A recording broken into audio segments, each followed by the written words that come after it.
म्हणजे थेट दिल्लीहून, कारण दिल्लीमध्ये काल महायुतीच्या नेत्यांची महत्त्वाची बैठक पार पडली आहे। दिल्लीत रात्री उशिरा मुख्यमंत्री देवेंद्र फडणवीस आणि अमित शहा यांच्यामध्ये बैठक पार पडली आहे आणि यावेळी भाजप अध्यक्ष जे.पी. नड्डा हे सुद्धा उपस्थित होते।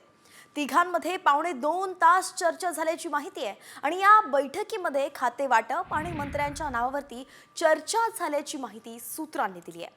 त्यामुळे आता मुंबईत फडणवीस, अजित पवार आणि एकनाथ शिंदे यांच्यामध्ये बैठक होणार असल्याची ही माहिती मिळते।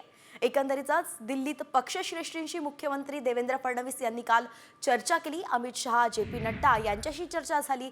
त्या बैठकीमध्ये मंत्रिमंडळ आणि खाते वाटपाबाबत चर्चा झाल्यानंतर आता पुन्हा महायुतीच्या नेत्यांची मुंबईत बैठक होणार आहे। तर दिल्लीत मंत्रिमंडळ विस्ताराच्या घडामोडींना वेग आलेला आहे।